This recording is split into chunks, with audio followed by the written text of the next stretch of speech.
It's really good to be here with all of you. I have been actively looking forward to being with you here tonight to figure out where do we go from here, which is the name of this event.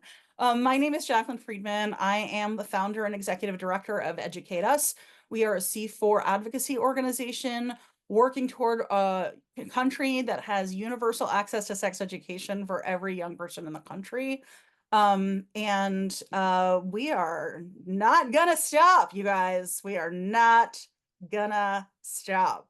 A couple of sort of ground rules, what to expect tonight. You're going to hear from an incredible lineup of speakers. I'm so honored to have them here with us. They're going to help us break out of our silos. They're from all kinds of intersecting movements and locations.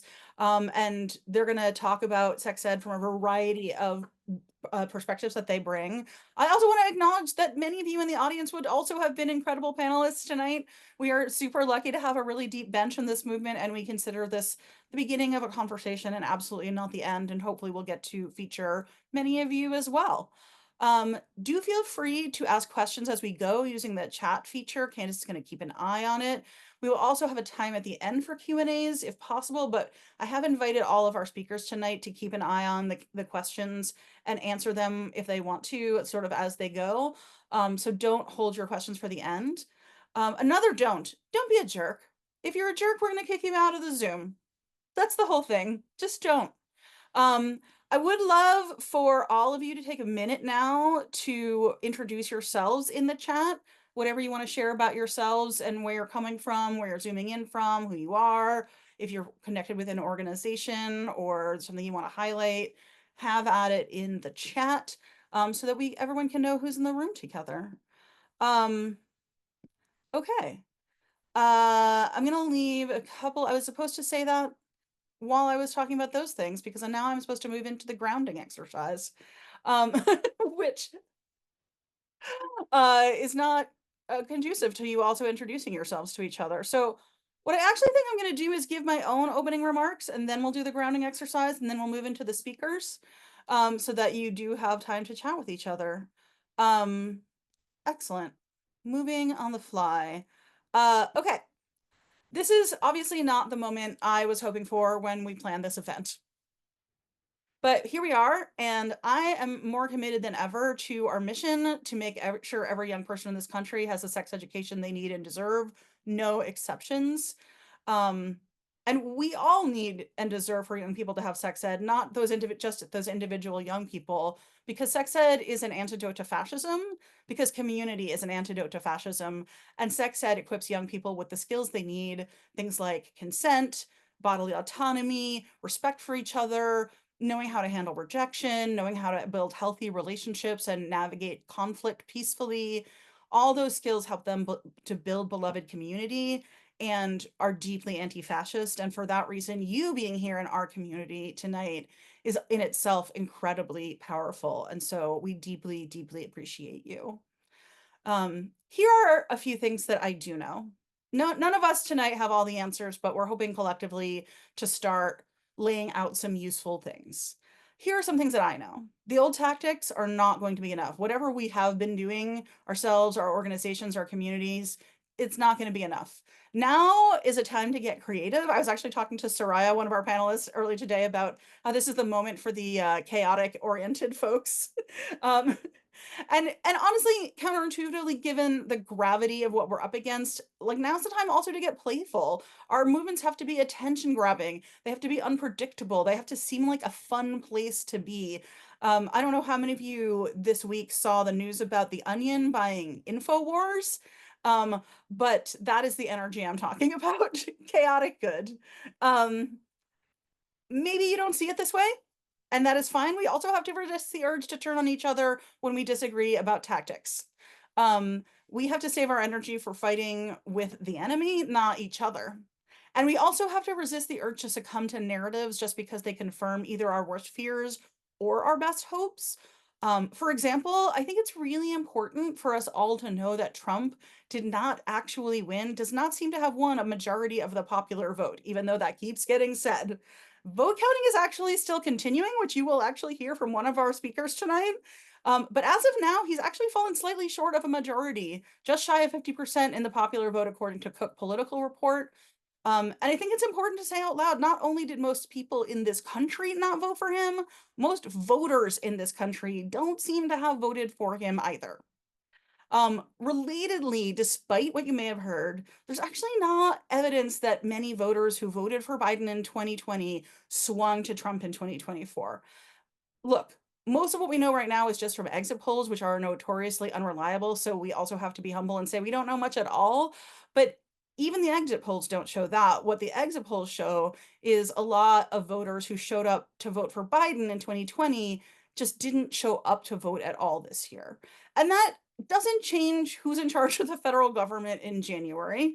But it does change the way we understand how much support there is for the MAGA agenda and how many people are available for us to persuade and engage. And so I think it's really important for us to wait and be able to engage with actual facts instead of narratives that comport to something we think we know.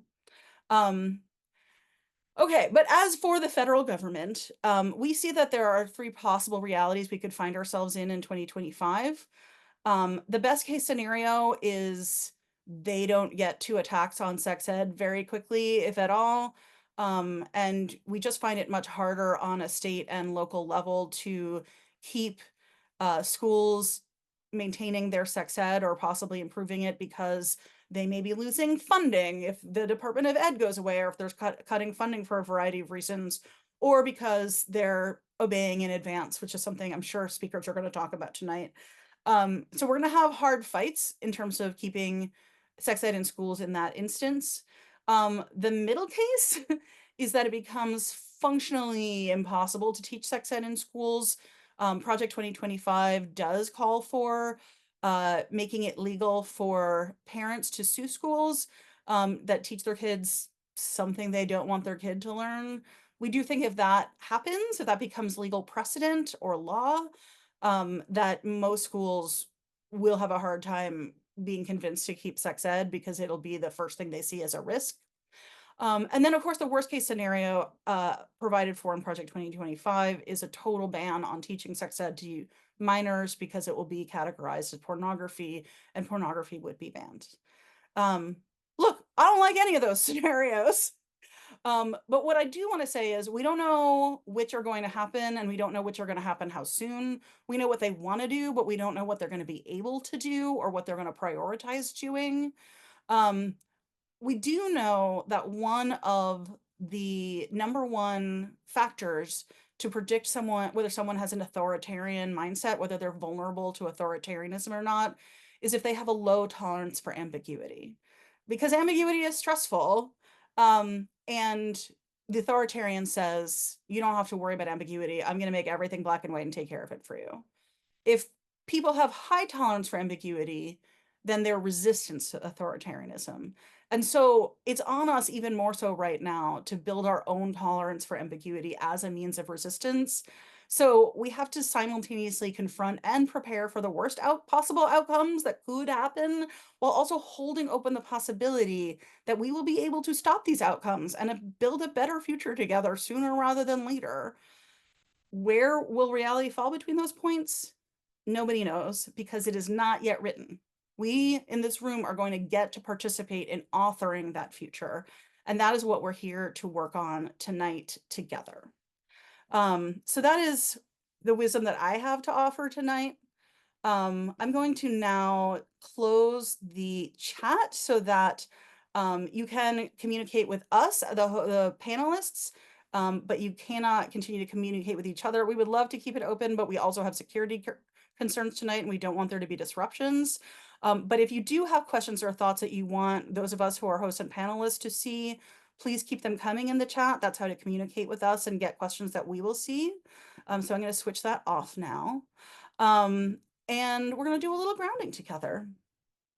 So what I would love to do is for everyone to just make sure to put their feet on the ground, whatever the ground is under them, and to like really think about the earth supporting whatever building structure you're in right now, and that structure using the power of the earth to support you, and just like really feel your feet connecting through that structure into the earth. Excellent. Close your eyes if that's comfortable. Don't close them if you don't want to. Whatever is going to help you really settle down and get grounded. Now we're just going to take a few deep breaths in, out. Just focus on the sensation of inhaling and exhaling. Just bring your body to the present moment and bring your consciousness, your awareness to the present moment. In and out. Let's do one more. In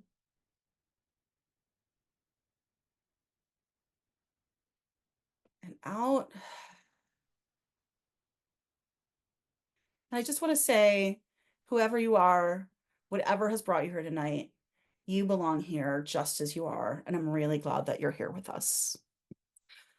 Okay, we are going to get started with our first speaker, who I know pretty well because she is Educate Us's lead organizer, Candace Hardnett, who is going to share a little taste of what Educate Us did this year and what we're looking toward in 2025 to get us kicked off.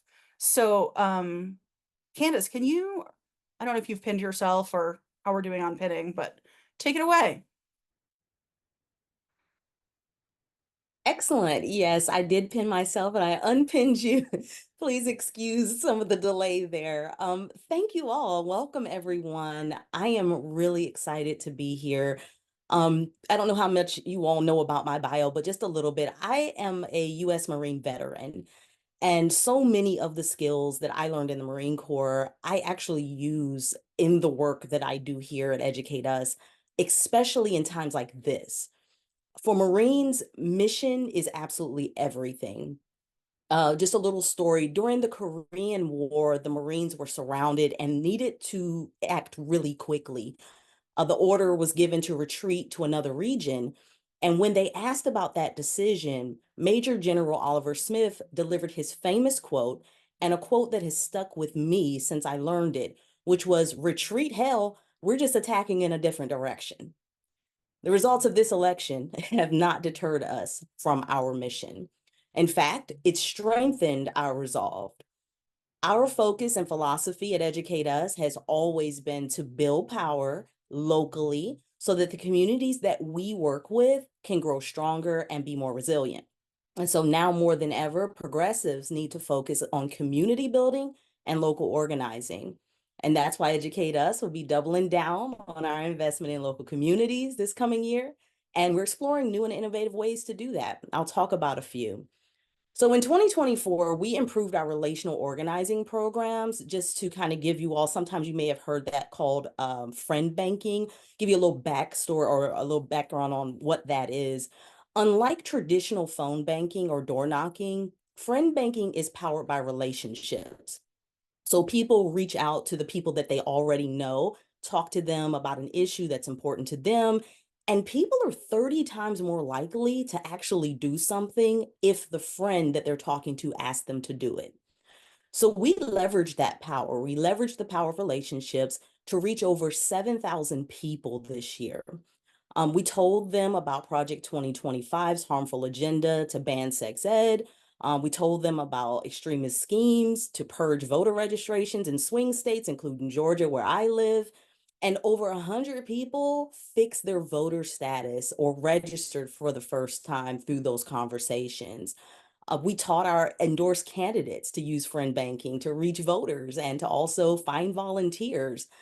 This year, we also trained over 130 passionate community members to be powerful advocates in their local communities through our Passion to Power advocacy workshops that we put on. We endorsed and supported school board candidates across the country, something we're extremely proud of. We flipped or held on to like 8 school board seats. And here's the kicker: in states like Florida, Georgia, Nebraska, and Michigan. I'm proud to report that the majority of those winning candidates are people of color, and they're mostly women. These are the very folks least represented on school boards across the country. We know that this work is going to get harder because the opposition is going to do everything that they can to make it more difficult. But just like Jacqueline said earlier, sex ed is fundamental to fighting fascism. That's why I believe, hopefully you believe, that we have a moral obligation to redirect and push harder to win.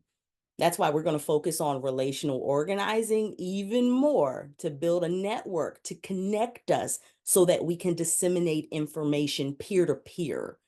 We're developing new ways to engage our Passion to Power alumni so that they're building community together.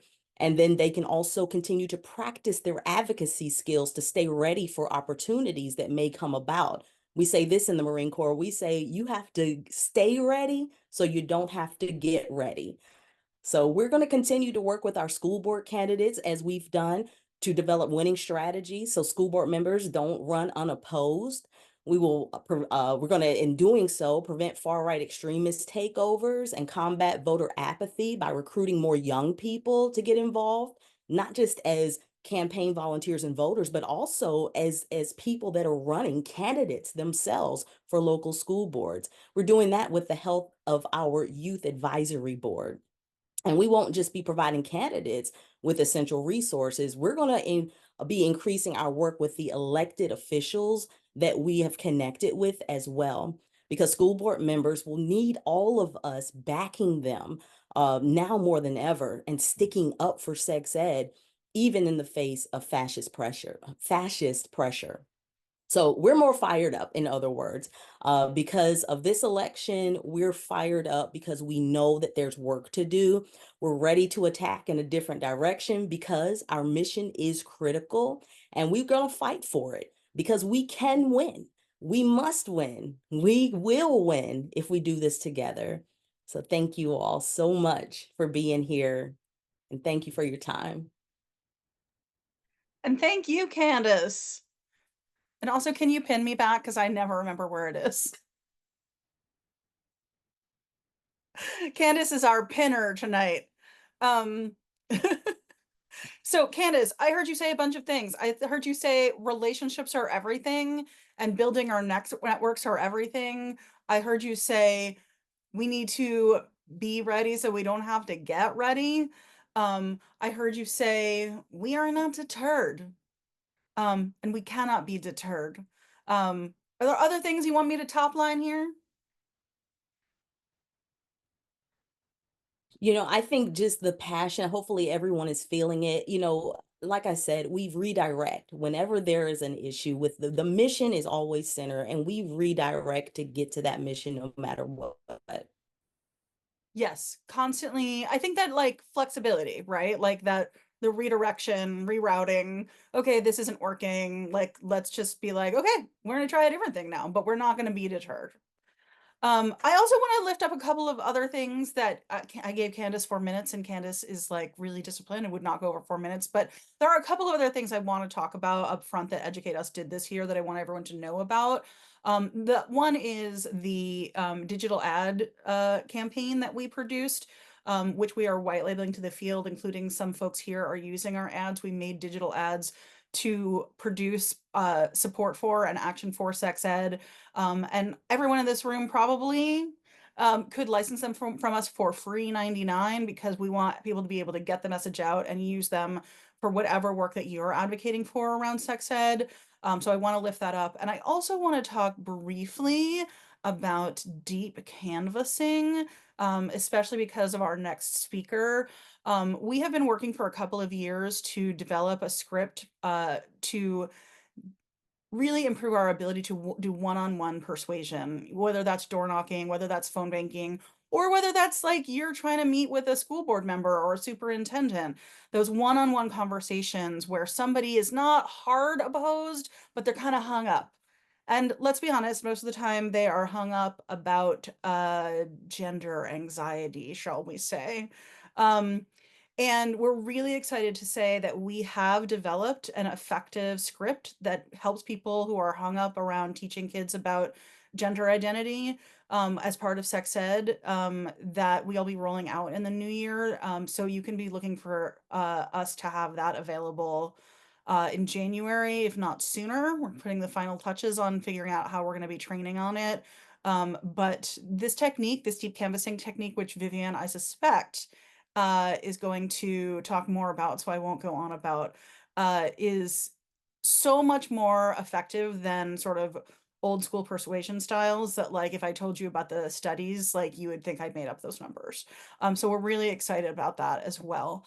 And before I turn it over to Vivian, I just do want to say one thing, which is we want to ask you all questions as we go so that we can all learn together, and we're going to share back some of the answers as we go as well.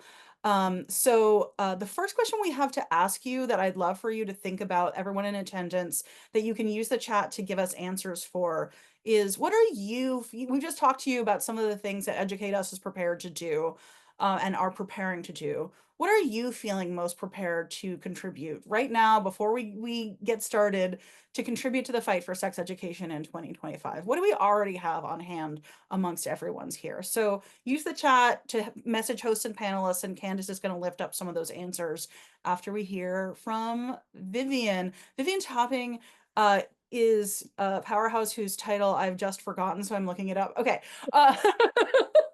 Is the director of advocacy and civic engagement at Equality Federation, and is just like an absolute all-around fucking badass and also a delight to be around. Vivian is like the actual embodiment of like make it fun to get involved. I'm always delighted if I get to interact with Vivian, and I can't wait to hear what she's going to share with us. Vivian, take it away. Hi, everyone. Wow, Jacqueline, that is a big introduction. Hello. Hi, everyone. So like Jacqueline said, my name is Vivian Topping. I'm the Director of Advocacy and Civic Engagement at the Equality Federation. Equality Federation, for those who don't know, is an advocacy accelerator rooted in social justice that builds power in our network of state-based LGBTQ plus advocacy organizations.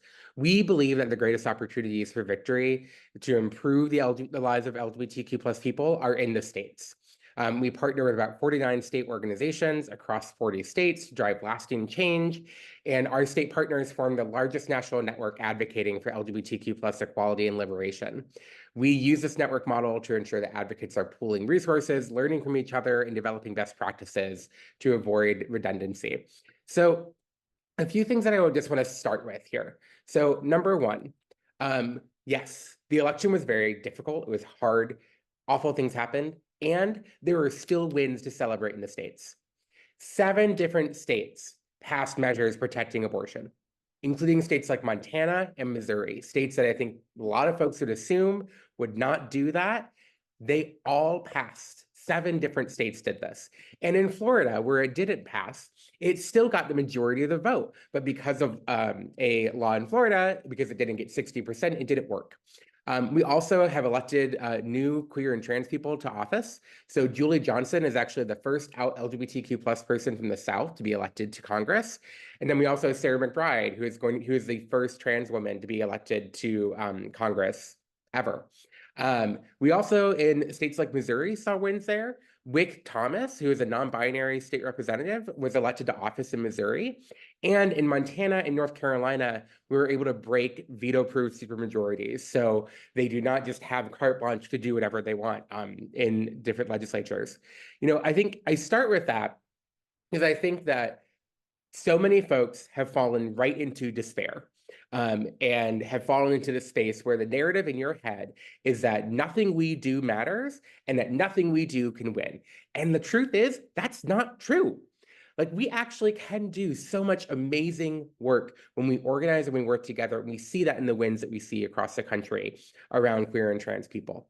And so, like, my number one thing I would say to every single person on this call is don't fall into the despair hole. Take a moment to rest, then get back up, take a breath, and do the work.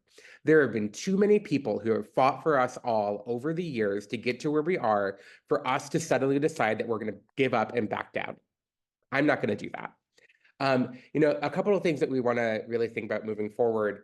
We don't need to proactively back away from our values and our people. You know, when we talk about trans people, there's been a lot of narrative about trans people and wokeness being the reason that people lost elections.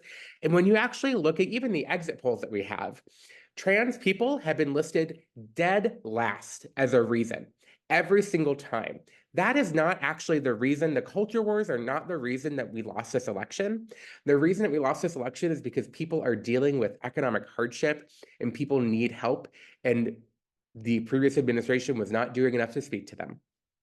What we need to be doing as an organization and as advocates in this work is building by building organizing power and working with folks in our communities. We need to work together closely. We need to focus on building power and changing the conditions that we're in. And that means doing things like building from the bottom up, passing strong policies, running for local office, and supporting queer and trans people. When you are able to go into those spaces and change the conditions that we are in, that is how we can win. And we can't just back up. We can't just give up. It is our responsibility to keep doing the work. Hell yeah. Viv, I'm actually just really glad we have a recording of that because I'm going to play that for myself every day. Happy to be of service, Jacqueline. Anytime. Okay, here's what I heard. We should not ignore all the wins in the states and local elections because there were a lot of them and they matter too. And they also tell us about who we're in community with, right? The narrative is not just one thing. Don't fall into despair and don't let bullshit make us back away from our values. Our values are actually winning, especially down ballot. Yeah, exactly. And also I heard bottom up. No, for real, that we need to be building locally, build power starting at the grassroots, and that's the only way to build real lasting power. So, yeah, anything you want to add to that? I mean, just on that piece about like building from Yeah. like the ground up and doing that, right? Like we think about someone like Sarah McBride right now, who's the first trans woman to be elected to Congress. Sarah started in this work. Sarah started like coming into policy and wanting to do this work and giving a damn about what happened to other people in her community. And she slowly, through that work, did policy work, became a local elected official, and now she's making history in Congress. And so those people don't just appear out of nowhere. They appear from everyone on this call, taking steps forward, running for office, running for your local school board, running for your local city commission or county commission, whatever it may be, and being that voice. Amen. Thank you, Vivian. Thank you so much. All right, Candace, before we move on to the next speaker, Candace, do you want to share some of the things that people told us that they're already ready to contribute to the fight who are on this call? Absolutely. Jen had a wonderful they're doing it all, professional and life coaching for folks dealing with pressures and anxieties of holding SRH work and personal life and identities in this current landscape. And also consulting work. I love this: grant writing, team building, facilitation, curriculum and training development, coaching middle managers. So thank you so much, Jen, for your input. And anyone else that wants to continue to add, please do. Yeah, absolutely. And we'll be highlighting some of them as we go, but we'll also be sending all of the things you said out to everyone who was here. We wish that you could share them openly in the chat, but again, we're trying to also keep an eye on security, so this is our compromise. Great. Excellent. So speaking of getting local, the next person I wanted you all to hear from is a local powerhouse that we've been working with in our work organizing with the community in Gwinnett County in Georgia. We have been really helping folks on the ground in Georgia, in Gwinnett, like discover that they are the majority, that the pro-sex ed contingent is the majority, and speak up as a sex ed majority. And one of the folks who's been at the forefront of that work is Jennifer Carpenter, who's the president of Gwinnett County's PFLAG. Jennifer, we would love to hear what you have to share.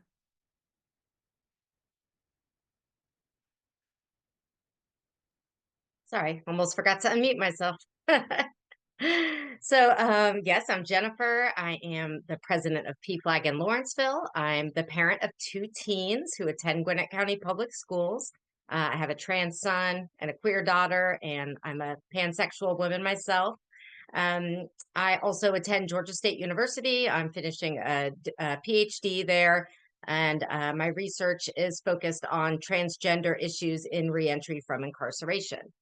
So, as mentioned, I live in Gwinnett County, Georgia. I've lived here over 22 years, and Gwinnett County Public Schools is the largest school district in Georgia, and it's about the 13th largest in the nation.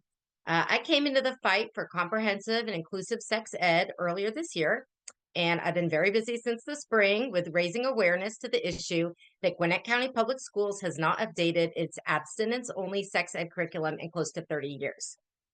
Getting updated sex ed curriculum in my county is very important to me as a parent and as a leader with PFLAG. Along with my work fighting anti-LGBTQIA bills at the Georgia State Capitol, working towards this goal of updating sex ed curriculum in my county has brought me a lot of personal sense of accomplishment. And it's connected me with some of the most wonderful people in the LGBTQIA plus community, as well as in the progressive communities. My PFLAG chapter specifically has an amazing group of teens who regularly attend our meetings, and I see their faces in my mind every time I attend a school board meeting or share a survey about the sex ed curriculum. I feel it's very important that LGBTQIA plus teens see themselves and their relationships represented in all curriculum, and especially in sex ed curriculum. So the results of the election were very difficult to wrap my mind around, but I have, aside from a few days, not let it slow down the fight to get better sex ed curriculum into the schools in Gwinnett County. So my county is still about 2/3 Democrats, even after this last election. And I plan to use this time going forward as an opportunity to encourage the like-minded citizens to fight locally for what we know is best for our children and our community. In the past several years, a handful of very vocal religious extremists have been bullying the school board to encourage them to keep the current abstinence-only curriculum. I've begun calling out the board members themselves to not be bullied by this very small minority of people, and instead to focus on the quality of the curriculum that they're considering, and to have that curriculum fall into line with the quality of education that they pride themselves on. So in the fight for comprehensive and inclusive sex ed in our schools, I found it's very important that we don't comply with the wishes of others who are led by their personal beliefs and not by facts and science. So one of the points I've driven home to my local school board is that we have to care just as much about the quality and content of our sex ed curriculum as we do about the rest of the core subjects that are taught in school. Additionally, my district allows for any student to opt out of participating in sex ed curriculum. So it's especially important that these decisions are not influenced by religious extremists because they're not obligated to have their children be exposed to any updated curriculum if they so choose. So looking forward to 2025, I feel like we have real opportunities to make changes in communities like my own, especially those who tend to vote blue, and they may feel like their voices were not heard in this month's election. So although the national picture is looking fairly grim, I firmly believe that now is the time to get people involved in their local politics and make changes in their own communities. This is where partnering with Educate Us is so important. They can provide guidance, help with forming committees and coalitions, provide resources and talking points for those like me who are new to this type of work. The work is so important, but no single person can do it alone. And in partnering with Educate Us, we have the power to make real changes at the local level and bring comprehensive and inclusive sex ed to every student in the country. Thank you. Thank you, Jennifer, and thank you for all that you're doing. I mean, just everything you're doing on top of having kids and a day job, like just incredible leadership. I heard a lot of things there. I heard obviously LGBTQIA plus teens must see themselves represented in every part of the curriculum. We can't say that enough. Um, I heard you call out the religious minority as bullies and that we shouldn't comply with bullies. And I think that's really important, especially because sex ed reduces bullying. Like, it's not actually surprising that the bullies hate sex ed. We know that when kids get good sex ed in school, they're less likely not only to be perpetrators or victims, but they're actually more likely to stick up for each other if they see someone being bullied. So I love that. And then I really love this point that you lifted up, which is that a lot of people right now are feeling unheard because of who has been elected president, and also to Senate and the House in a lot of cases. in that that's an opportunity for local organizing, right? People are desperate for a place where they can make change and be heard, and because they know they are in the minority and they know they're not crazy, but they're feeling crazy. And I think that taking advantage of that dynamic locally, we really do have a lot of chances for wins on the local level in 2025. So anything you want to add to that? I just want to add that the work is especially important to me because it allows me to be in space with like-minded people. And it's honestly one of the best things I think that people can do for their mental health in this time is to work with people that have the same goals as you and surround yourself with those people and not give in to all the negativity. Amen. I love that. Thank you so much for everything you're doing Welcome. and for being here tonight. Thank you. All right. We're gonna keep it rolling, and I'm gonna turn next to one of the people I turn to when I just want like somebody to frame what the fuck is going on for me. And that is Jess McIntosh, who is a veteran political strategist, CNN commentator or commentator, I think, for hire at this point. Consultant to many organizations you know and love, and actually on our advisory board, and so a consultant to educate us as well. Just a really, really smart political strategist, and someone I always want to hear from when times are good and when times are hard, and also someone who knows how to make the work fun. So, Jess, Thank take you so much, Jacqueline. I think of you as someone who makes the work fun too. I think that's why we keep like gravitating towards each other. I have been working in pretty much straight political campaigns for 20 years, literally from school board to United States president. So I have seen it all at this point. So I want to zoom way out and talk a little bit from my perspective because I am not in the nitty-gritty of building curriculum and implementing sex ed. And frankly, I'm sorry that my skill set is in any way applicable to the people who are doing that because you're just trying to help kids. And the weirdo, here's how we handle disinformation brain that I have has no business being there. But since y'all have to deal with it, I'm really happy to be able to join and offer insight where I can. And it's just great to see so many names and faces of people who have been in the fight, because especially right now, man, community, just wrap it up. Okay, so 2 weeks ago, we don't know everything that happened yet. And I want to just burn the phrase exit polls. I want to burn them because every year we wind up with the wrong story and everything trickles in until January, but by then it's baked. So what we thought happened on election night was the gender gap didn't show up, women didn't show up, it was a mandate, yada. None of that seems to be true. We are now looking at about a margin of 180,000 votes in battleground states. That's going to be the smallest margin since 1844 for someone who won the popular vote. And when you look down ballot, what you're seeing is that we have defeated the extremists who are most desperately coming for public schools. Moms for Liberty lost about 75% of their targeted races. MAGA had a bad night.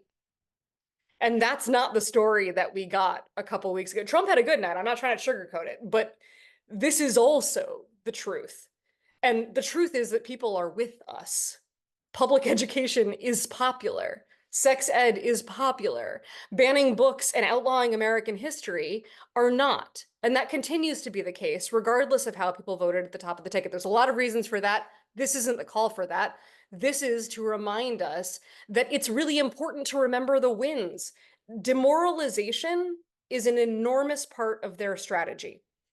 And demoralizing you specifically, the people who do the work, they can't win without you stopping.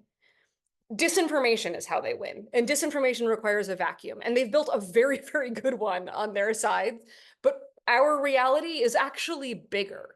And when we loudly tell the truth, people believe it because they are naturally on our side. It's how we defeated Michelle Morrow in North Carolina. It's how we made up the gains in school boards across the country. They know in an even playing field that they can't win. They don't have the numbers.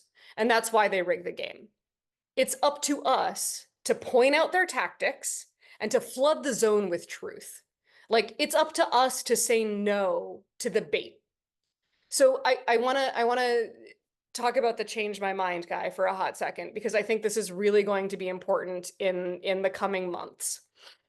everyone has seen this meme, right? There's a guy, he's sitting in a public park, he's got a folding chair and a table, he's a little sign up that says something incendiary, change my mind. And the first one that I saw was women are bad drivers, change my mind. And that made me laugh because it's so easy to knock down because we have lower car insurance payments. And that's not because the insurance companies are a slave to some woke agenda. It's because we're better drivers. In the same way that as 45-year-olds, you have lower payments than a 25-year-old because at 45, you're a better driver. So we have in the gender divide. So this is a very, very, very easy piece of disinformation to knock down. But if I stopped at the change my mind guy's table and I said that, would I change his mind? No. Would he be happy that I stopped? Yes.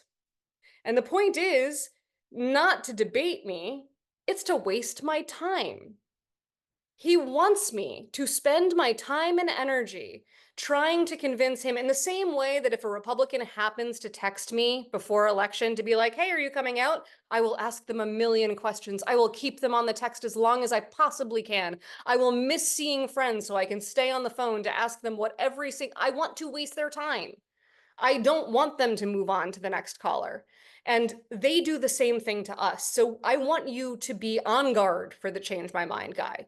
And I want you to say, that's bait. And I want you to walk away. The only time it makes sense to engage the change my mind guy is if there happens to be a crowd around his little table in the park. And at that point, I might stop, but I would turn to the crowd, not to the guy. And I would deliver my devastating takedown of women being a bad driver. And then without looking at him, I would walk away. Like, that's how we deliver the message without getting demoralized. I think there's a really important 2-point evaluation metric that we should all employ for the next 2 years. Does this help me do the work? And does this preserve my mental health? And if the answer to both is no, we're going to stop doing it. There's a lot of conversation about like whether this work is a sprint or a marathon. I think it's a relay race.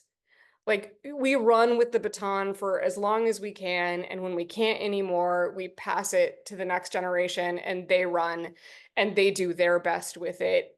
It's our turn with the baton right now, and we have a very weird stretch of road. We have a very rocky, not the weirdest that's ever been. There are some people who have run with the baton who would argue with us that they had it a lot worse, and they were probably right. But it's ours now, and our stretch of road is weird. A hero of mine once said, when the going gets weird, the weird turn pro. And I believe that we are all pros now. I had a very hard time understanding the phrase joy is resistance before shit went south. But now it couldn't be clearer. You don't get quotes like, I don't want to come to your revolution if I can't dance, unless it's a true fact of maintaining resistance long enough to topple a strongman. In every country where bad things happen, at every point in history, there have been good people doing the work. There have been groups like this. No one asks for this role. No one wants to be in the bad country at the bad part in history. But I believe that when you can do something really difficult and that thing is necessary, it becomes your responsibility to do it. And I know you all have looked at yourself real hard and said, I can do this and this needs to be done. And that means that we're the ones who need to do it. So do whatever you need to do to stay in the fight, turn up the music, damn the torpedoes, spend as much time hugging and loving each other as you possibly can. It's our job to make this part as short as possible, but it's still going to be a little bit of a slog, and we're in it together. And the more fun we can have doing it, and the more Jacquelines and Sorayas in space, the better. And Jess's. Oh yeah, Jess. Okay, hold on. I heard so many things that I ran out of room on my little write-on wipe-off board that's on my desk. Don't let the change my mind guy waste your time. If it's not helping you do the work and preserving your mental health, don't fucking do it. If it's one or the other, have the conversation with yourself, right? Okay. Sometimes I do things for the work that I know is going to hurt me, and that means I need to take a little better care of myself afterwards. But if the answer to both is no, walk away. Yes. Demoralization is their strategy, so don't let them play you with it. MAGA had a bad night down ballot. MAGA values are not popular. And I love this. Flood the zone with truth. I'm gonna like embroider that on a pillow. Flood the zone with truth. I love that. All of us should be flooding the zone with truth. Anything you want to add? No, I mean, I'm so grateful to like look at 80 people on the call tonight talking about preserving sex ed. And I just want to remind everybody, maybe I didn't hit this hard enough. Sex ed is wildly popular. A lot of the stuff that they go after that progressives care about, it's iffy, it's moderate. We have to like, do a little education. Sex ed, no, no, no, no. Everyone loves it. Everyone loves it. The 9% of people who don't love it, it's okay. We can let them go. We don't need to convince them. So in this case, I can say flood the zone with truth and know that it's going to beat the lies. That's not true with every one of our issues. But it is very, very much with this one. So please assume that the person that you're talking to probably agrees that sex ed is good and necessary. You might have differing opinions on how you get there or what that means, but you have a basic foundation of shared understanding that is not always the case. And like, use that, lean into that. Yes, yeah. And a lot of people don't know that sex ed is popular. They think that they support sex ed, but it's a minority opinion, so they don't want to stick their necks out. So another thing that they think their neighbor probably is going to judge them for their support of sex ed. So the more we can like pierce that myth for people and Over help them, 90%. yeah, It's like it's clean water and bananas. safe Yes, roads. Like exactly. it's that popular. Thank you, Jess. I appreciate Thank you. you. And also I appreciate all earrings. of you. Your earrings are great. Okay. Uh, you know what else is popular right now? Talking about men and masculinity. But less so for as good a reason as sex ed. But we happen to have somebody here to help us unpack what is going on with men and masculinity and how we can work with men, think about masculinity going forward in a way that helps us all win together, no matter what our gender is. I'm really proud to have with us tonight Jose Campi Portalupi. Jose, I hope I did not botch your name, who is the director of communications and advocacy at Equimundo. Jose, welcome. We're really, really excited to hear from you. Thank you so much, Jacqueline, and I hope that you didn't overpromise with that introduction. And thank you so much for starting today's space with this idea, or with just by saying that we all belong here. I think as a queer Latino man born in South America, it doesn't necessarily feel that way in recent days, but I do think that we all belong here in this conversation. As you said, I work at Equimundo Center for Masculinities and Social Justice. I didn't start my journey in the world of masculinities. I was working mostly with women-led organizations and LGBTQI populations in HIV response in Latin America before coming to this space. And I think that at some point I felt that I was doing a lot of the work, but there was a missing part to the equation. And then one day I got a crazy call from this organization saying, "Hey, do you want to join us?" And it sort of clicked and made sense. It's part of my mandate at Equimundo to care for our comms and advocacy, understanding advocacy as moving policy. But first and foremost, I think advocacy is about people. So sharing this space with wonderful people like all of you, I think it's sort of the privilege that I get to experience in this life. I'd say that this election brought to the forefront of my brain some of the latest research that Equimundo has been conducting in 2023 and 2024.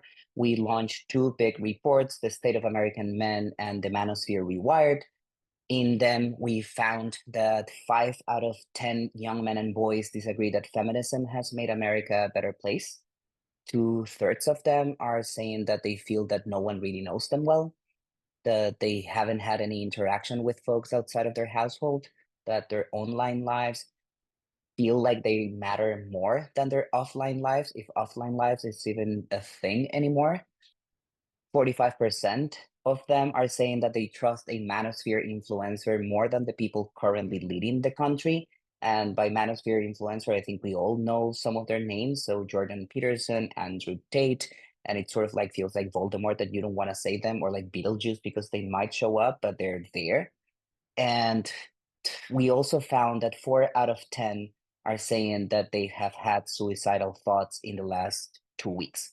So seeing the results of this research, we were quite alarmed. And what we feel is that there is an existing crisis of connection affecting young men.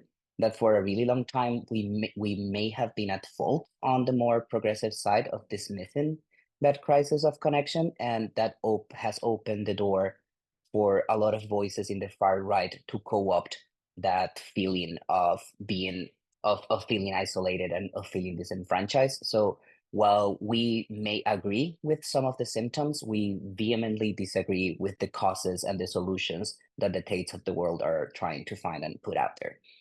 I don't really have any ideas on what others should do, but what I can share is some of what we are doing within the organization. So I say that the first thing that we identify now after the election is the need to reflect, the need to listen, and the need to question what we've been doing. So what me as a comms person, we've been very good at working in Instagram, Facebook, and other social media, but apparently these young men are inhabiting Discord, Reddit, Twitch, TikTok, and spaces where we're not as great. So I think that that means that there's a big opportunity for us to start meeting them where they're at.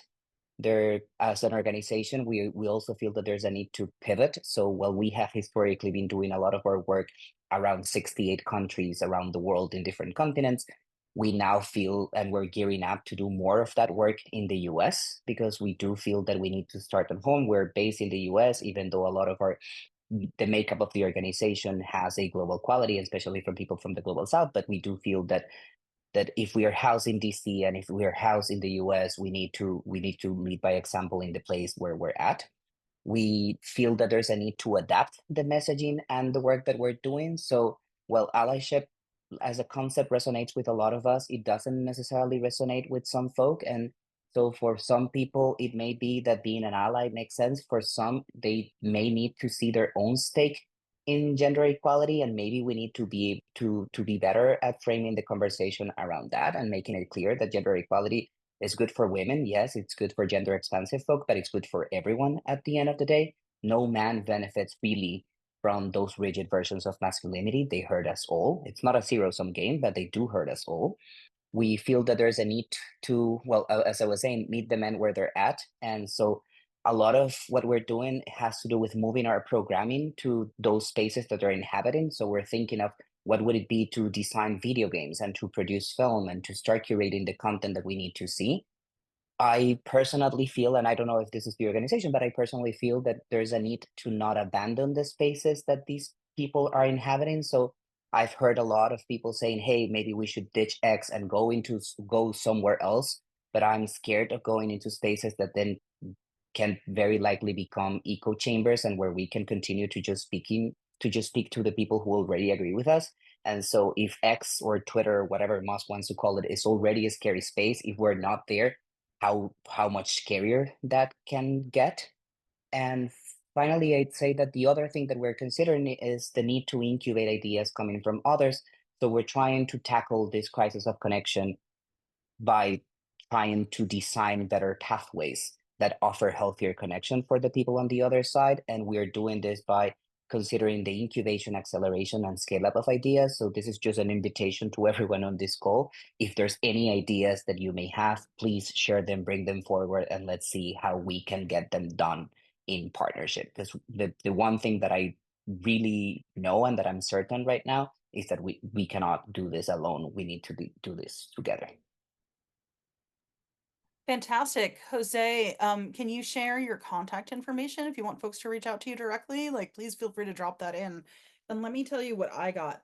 Men are feeling really, really isolated and they don't feel connected in their actual lives, and they do feel important in the manosphere. That's giving them a sense of important.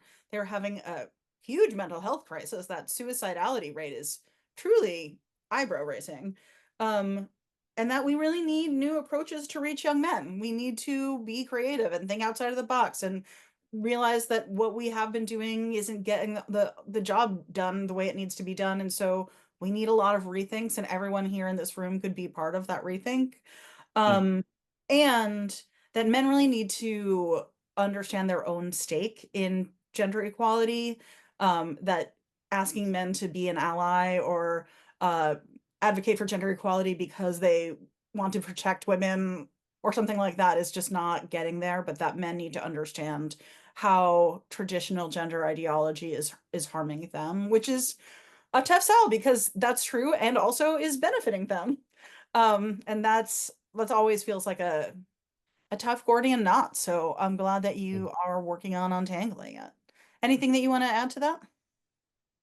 Maybe I just say that there's an opportunity to learn from those voices and people in the global south who have already survived governments that have been very problematic.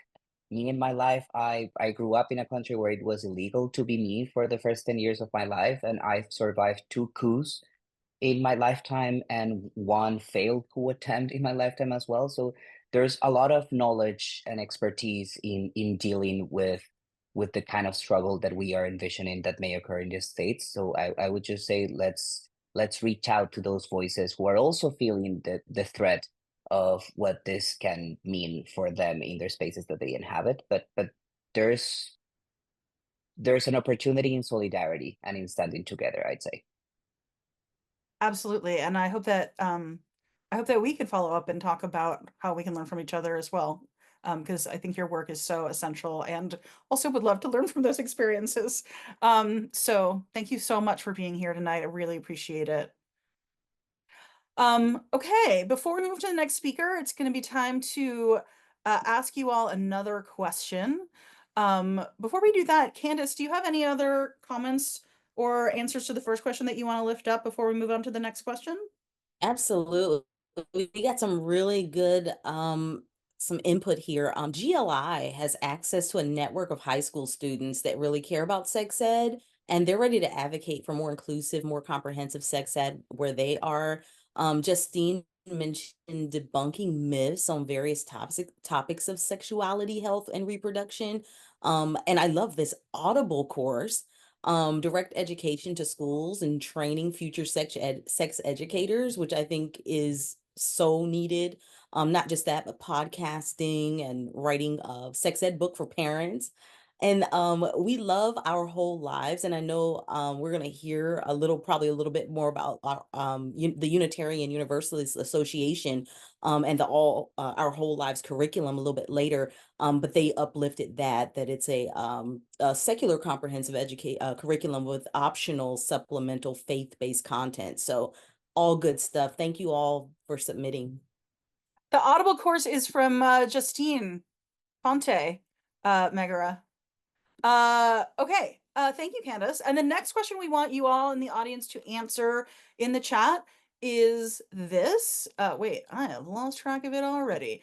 What idea do you most need to explore, or what skill do you most need to develop to be ready for the fight for sex ed in 2025 and beyond? Well, now we've established what you've got. What do you need to expand? What do you need to learn about? What skills do you need to develop? Let us know what you're looking to learn. Excellent. Okay. And while you're thinking about that, we have an incredible speaker up next. It is the one and only Soraya Chemaly, who is the author of Rage Becomes Her and her new book, The Resilience Myth, which is very relevant to this moment. She's also an Educate Us board member and a dear friend and compatriot. Like when I throw down, I always want Soraya by my side. So Soraya, really glad that you could be with us tonight. Oh, I'm so excited to be here. I'm really excited to hear all of the speakers that are here and see so many familiar names in the audience. So thank you, everybody, for joining us. I also work with Jose at Equimundo. I'm on the board there. And what I really like about that is that we really have this collective intention, but we often come at it from different places. So I'm going to do that right now, because in fact, I think that what we're seeing, we're living through this supremacy and crisis moment. This is profound anti-feminist backlash. And we're being forced to contend with the violent panic that has, I think, been accelerated by technology, by all of the forces that Jose discussed, over the past 10 or 15 years that Jacqueline and I have worked together, a lot of the time that we work together has been spent on living through, documenting, and fighting the filter bubbles that are first and foremost really sex segregated. So you get young men in gaming, young men in technology, young men in YouTube, which I think of as a male flight response. And I think what we just experienced in our election was a male flight from democracy, because it was over-identified with pluralism, with women, with women's needs, with abortion, and that flight was a way to recenter men in our politics. And unfortunately, here we are. And so I think that sex ed is really at the core of this dynamic, because it challenges all of the structures of thought that are so essential to anti-democratic supremacist domination. Oppositional binaries of sex and gender and race, hierarchical orders of people and relationships, taxonomies of people and relationships.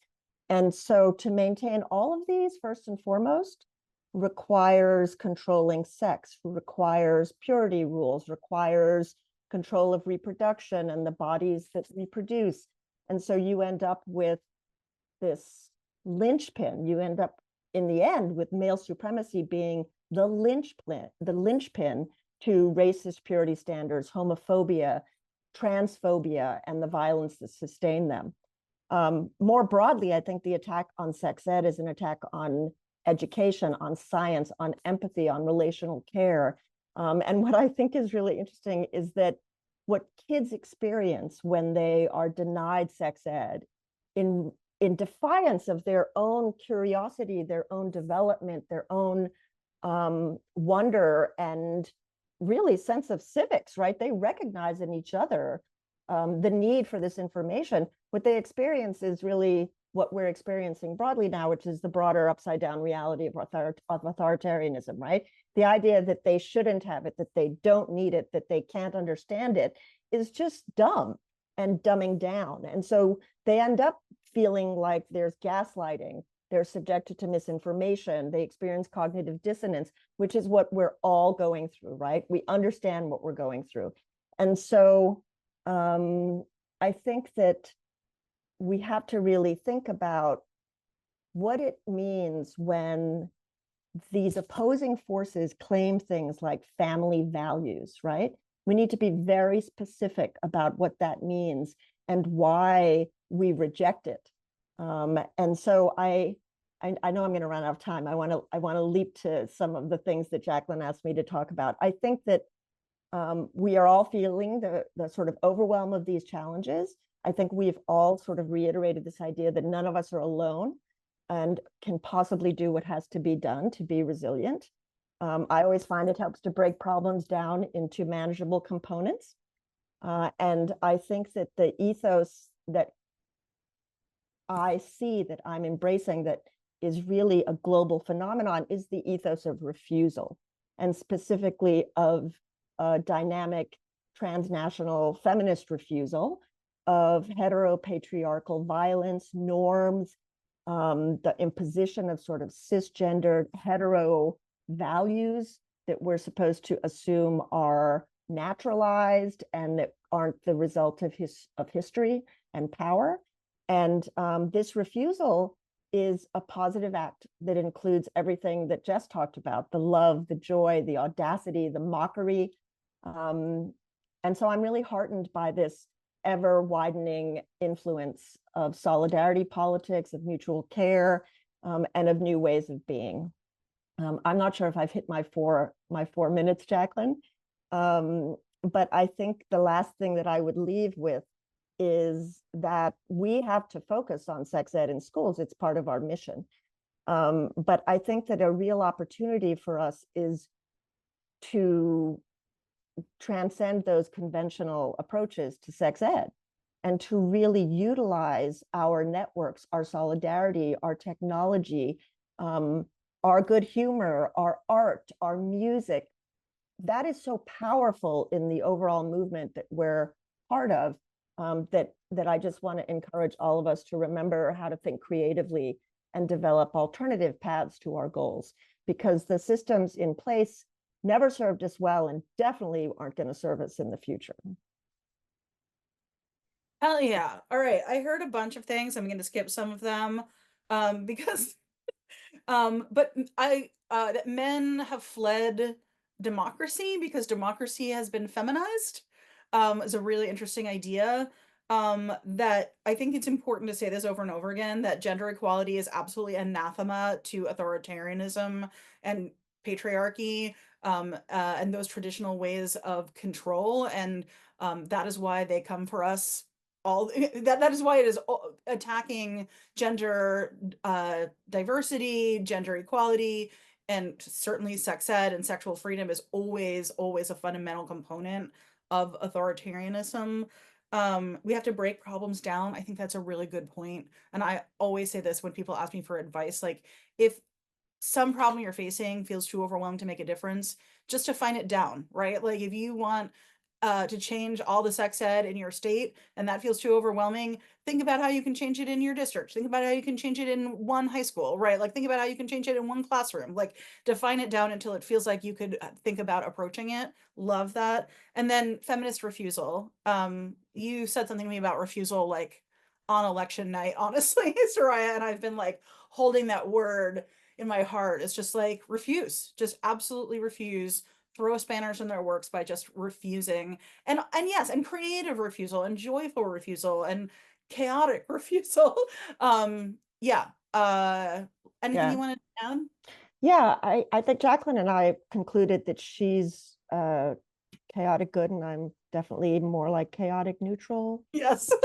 So I would say that in the refusal, we have to sort of get very comfortable, which is hard for a lot of us, with not being grateful, not being kind, not being nice, not being polite. Let people sit with their egregious discomfort. Like, it's good. You can smile and go make a cup of tea. Like, who cares?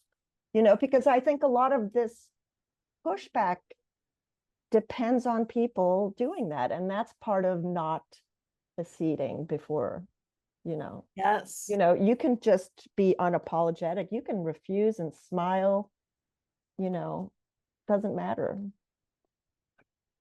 I love that. And you are a role model for me in that, Soraya. Thank you so much. I'm gonna bring Candace back in and ask what has been going on in the chat. What do people need to learn about? Oh yeah, some good stuff here. Ashley says that they need concrete strategies or even trainings directed to students on advocating for sex ed. And I think we may have something for you there. And I want to see Rachel says, I want to see how I can best approach my district with topics without seeing a total termination of relationship. She lives in a very conservative and easily spooked district. And so a little help there is needed. And I also wanted to make sure I uplift this. My friend Amy mentioned to me that in partnership with the Unitarian Universalist Church, United Church of Christ is also a partner of Our Whole Lives. And so I just want to Absolutely. make sure I tagged that, lifted that up. Awesome. Thank you, Candace. All right. Up next, we are going to get to hear from someone I have just had the absolute pleasure and honor of getting to know almost since the moment that we launched Educate Us. Soraya actually connected us. She is a teacher in a fairly rural district, semi-rural district in Central California, who came to us and said, our schools are just completely out of compliance with California law on sex education. The kids are coming to me. I don't feel empowered to answer them, even though I want to, as much as I want to, but also like it shouldn't be on me to teach all of this stuff. And can you help? And we've been really trying to work things out in their community and have actually made some progress in their community.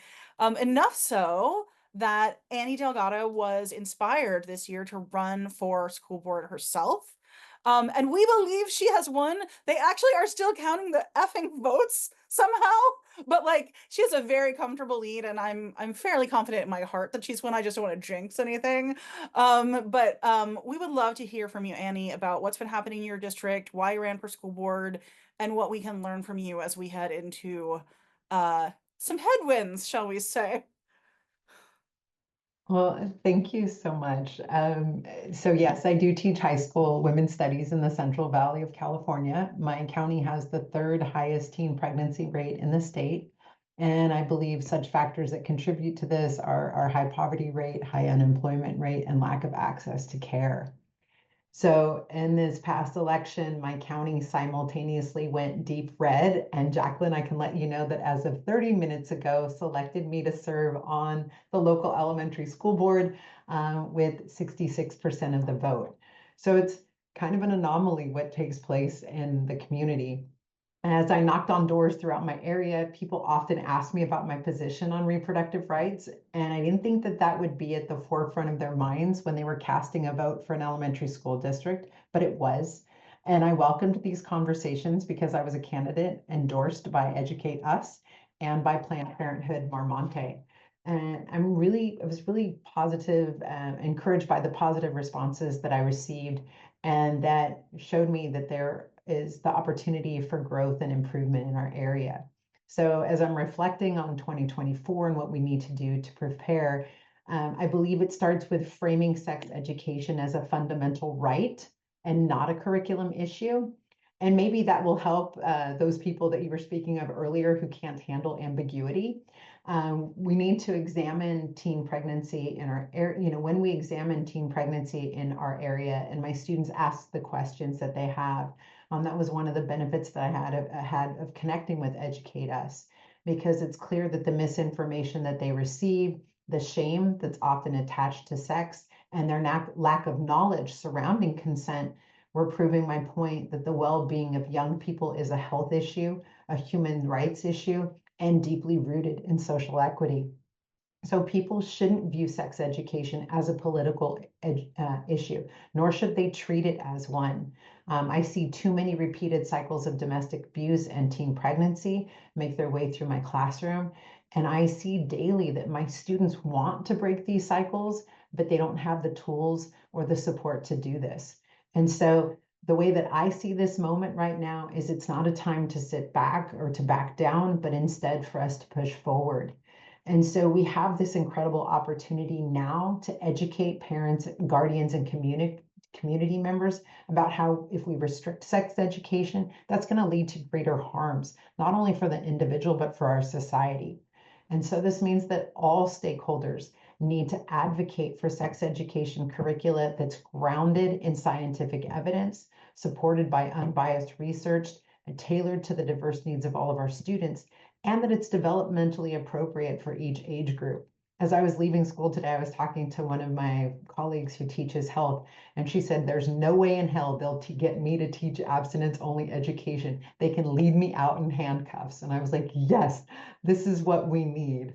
So to ensure this movement is more effective and appealing, we have to remember that the majority of people support reproductive rights and sex education. We need to draw the connection between these reproductive rights, reproductive health, and sex education. And I will tell you this, if this election taught me anything, it was that you cannot assume who will be an ally and who will be an opponent. We need to recognize how sex education can intersects with race, class, disability, and gender. And we can make this more relevant by appealing to parents and guardians through workshops, sort of old school, but I know in my community, that's what's going to work. Coalitions and digital advocacy. I directly benefited from the Youth Advisory Board that Candace referred to earlier.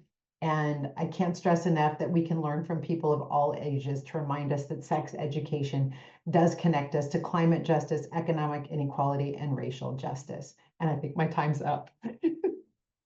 Annie, I could listen to you all night. I'm so happy to get to celebrate with you right now. Yay! Thank you. That's amazing. We can finally say school board member elect. Okay, here are some things I heard. I heard that even in a deep red county, we can elect sex ed champions to school board. And I want everyone to hear that. I'm going to say it again. Even in a deep red county, we can elect sex ed champions to school boards. That is something we work on here at Educate Us, but all of us can work on that together. And if folks want to work on it with us, we love that. I heard about the need to frame sex ed as a fundamental right, not as a curriculum issue. And I love that reframe. I also love the idea that, like, for the people who can't tolerate ambiguity, don't be fucking ambiguous about it. Don't be mealy-mouthed, because those people need you to tell them what is what. Flood the zone with truth. I heard that teachers are ready to refuse. That feminist refusal that Soraya was talking about. I heard that your teachers in deep red Central California are ready to refuse. And if you all are ready to refuse, we should be ready to refuse with you. We should be ready to have your backs. Also, I heard you can't assume who will be an ally and who will be an opponent, and you shouldn't write people off in advance. That's also part of not obeying in advance, is just assuming you're not going to get anywhere with somebody before you try. There's a lot in there, but anything you want to add to that? I would just say, if you have maybe thought somewhere in the back of your mind of running for office, or you thought, I can't, it will be too vulnerable, exhausting. Yes, it is all of those things, but it's necessary and it's important. And if you ever want to reach out to me or connect with Candace and Jacqueline, they will give you the tools. I will share my failures that I've had along the way. And that's what I've been committed to. Reaching out and working with anybody, sharing my experiences, so that way your failures might be fewer, and that's how we can lift each other up and move us all forward. Thank you, Annie. That's incredible. We're going to keep it moving. We have a few more incredible presenters, and then if we have time, we're going to have a little time at the end for questions that folks have not addressed along the way. Up next, I want you to hear from somebody who is doing that local organizing in Michigan, and who actually is pushing one of those creative strategies right now, which is a lame duck bill for sex ed right now in Michigan. Taryn Gal is also one. It's not surprising the people I really enjoy connecting with are on this call, but I love strategizing with Taryn. Taryn pulled together a coalition this year to try and pass a sex ed bill in the lame duck when they knew there would be a window. I have never seen a coalition be more ready to push a bill, honestly, in my life. So creative and so determined, and here to share what's going on in Michigan. Please welcome the executive director of the Michigan Organization on Adolescent Sexual Health. I never remember the preposition. Taryn Gal. Thanks, Jacqueline. Hi, everyone. I'm Taryn Gal, she, her pronouns, with the Michigan Organization on Adolescent Sexual Health. And thanks, everyone, for being here. I'm so happy you all are here to engage in such an important conversation. When I was asked to share how we can prepare for the upcoming fight and opportunities in 2025, my honest answer to Jacqueline was I'm so honored to be asked, but I don't know.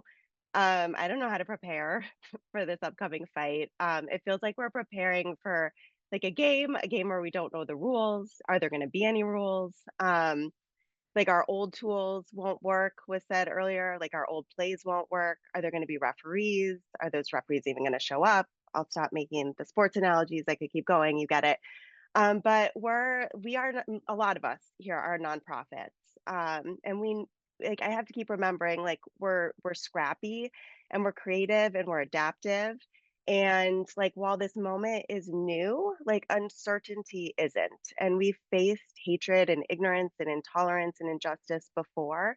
And I trust that we've done the necessary preparation, even if we don't know it, to fight this fight, in how our organizations are run and how we lean into our values and how we work with one another, that we'll know what to do when difficult decisions need to be made. And even if that right thing to do is sometimes is just to reach out to others who are here tonight, to strategize and to troubleshoot. So while I can't predict what's coming, I can share some of what we're doing right now at Moash in this moment. So like Jacqueline said, right now we are taking every possible path we can. And a huge win for us in 2024 is that we introduced House Bill 6068 immediately after the election to update the Michigan sex ed legislation, which is over 20 years old. These are practical, informed, necessary updates to ensure that young people in Michigan get medically accurate, age and developmentally appropriate, inclusive sex ed. So the path to having this voted in is narrow, and it's narrowing every day. I was thinking we had 10 session days. I think we might only have 8 more to get this done, but we're keeping our fingers crossed, and we're still fighting for it. Also in this moment, we are being really honest with our staff and with our partners. We don't know how everything's going to play out, but we're committed to transparency, we're committed to collaboration, and like someone said earlier, conserving our energy for the fight ahead. We're at Moash, we're largely funded by the federal government, and we're like very acutely aware of what the impacts are going to be on us, but we're prepared to face them together, and to make sure everyone has a voice in how we proceed. And then finally, in this moment, we continue to center youth voice, the most powerful voice. And so I wanted to kind of end my portion by sharing a clip of a young person who works at Moash, speaking at the press conference that we just had for House Bill 6068 last week, because this is what gives me hope, and I hope it gives you all hope. So I'm going to hand over Jacqueline to share.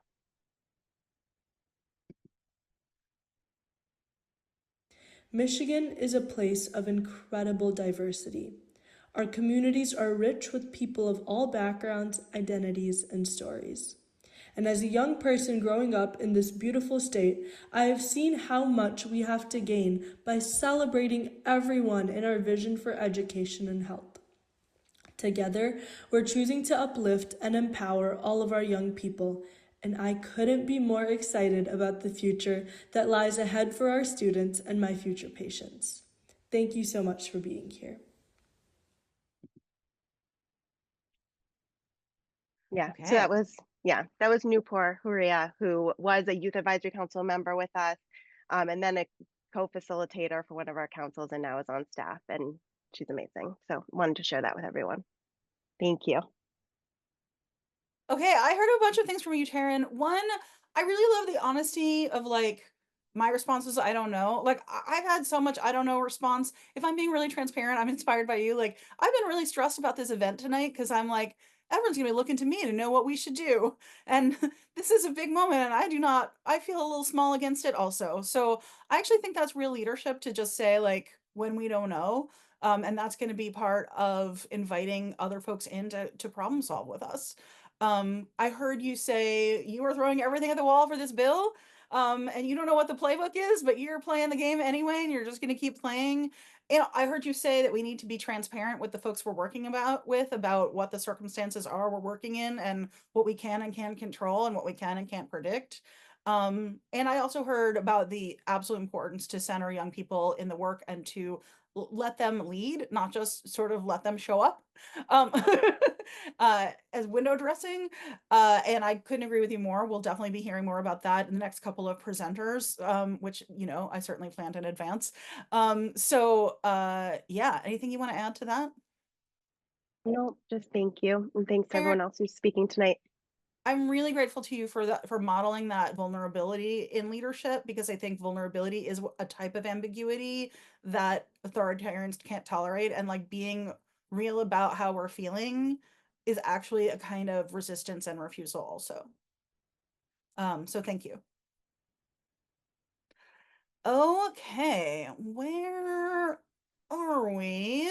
Okay, we're in the video part of the section. Okay, there was one person who wanted to be here tonight, but just could not be. They are on a plane right now. But I really felt it was important for us all to hear from them, and they are Heather Corinna, who is the founder and co-director of Scarletine, which is the oldest online resource for sex ed on the internet for young people. They've been running it for 25 years. And given that we are going to all have to be creative about how we're getting sex ed to young people right now, I really felt like it was essential to hear someone who's been doing it truly longer than probably anyone in this room. They sent in a video to share with all of you, and I'm going to share that now. Or I'm going to try to. Hold on a second.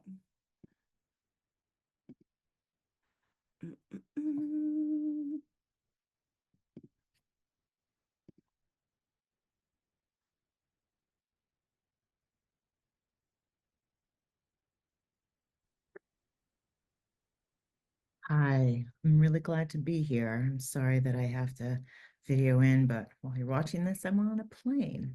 Um, You'll forgive me too for looking at my notes a bunch. I have a menopausal brain and I never know what it's going to do from one day to the other.